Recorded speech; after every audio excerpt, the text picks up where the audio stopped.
Banstead Manor Stud, situated on the outskirts of Newmarket, is owned by Prince Khalid Abdullah, but it is home to the world's best racehorse. Yes, Frankel is housed here in this most picturesque of places.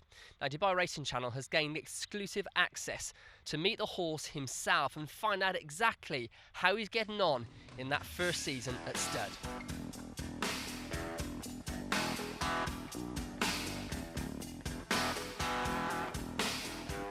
With 6 active stallions on the Banstead Manor roster, including champion sprinter Oasis Dream, who stands for a mean £80,000, and Dan Seeley, father to ARC winner Rail Link and King George Hero Harbinger, there's no doubt the quality available to breeders is of the very highest standard.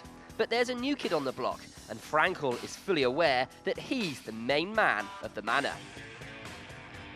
Located in Chieveley, just outside Newmarket, the pristine yard has been home to Frankel since being retired from training at the end of his 4-year-old season, when he bowed out in style in the Champion Stakes at Ascot last October. Carrying those famous pink, green and white silks of Prince Khalid Abdullah, everything appears to be going swimmingly in his new role, as stud manager Simon Mockridge explains. Tell us about the transition period. What do you do to sort of take his mind off racing and turn his attention to other things?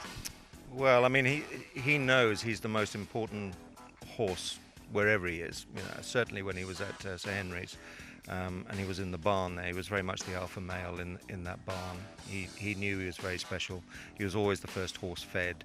He's always the first horse that anybody goes to look at. It's pretty much the same here, although, you know, once he came onto the farm, he is amongst other established stallions, and therefore he has to develop a place in the pecking order. He is Frankel, but there are others like Oasis Dream and Dan Seeley here. So it took him a little bit of time. He settled in over a period of about a week.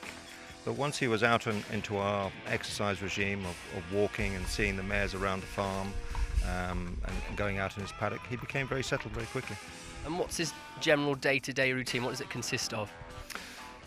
Well, to begin with, before the stud season, he was doing about 7 miles in-hand walking, just for fitness. The horses have to be fit to cover. And going into a first season, he was being expected to cover 130 plus mares, so he needed to be fit. So he was doing about 12 weeks of 7 miles a day. And then he started his covering at the beginning of February. And once we got to about April, he stopped his exercise because his covering schedule is so big that keeps him fit enough. £125,000 for a covering fee. How much thought goes into the pricing process? Well, I think in his case, he's an exceptional racehorse, number one. He was champion 2, 3 and 4-year-old. He was undefeated. He won 10 Group 1s. He won 9 consecutive Group 1s. I think that speaks for himself. He is then by probably the best stallion we've seen for many, many, many years. He comes from a very, very good family. I think it was fairly easy to pitch him at the level he's at. You know, I think initially what we would have quite liked to ensure was that he had the very best mares possible. He has to have a good start from day one, you know, he's got 135 mares.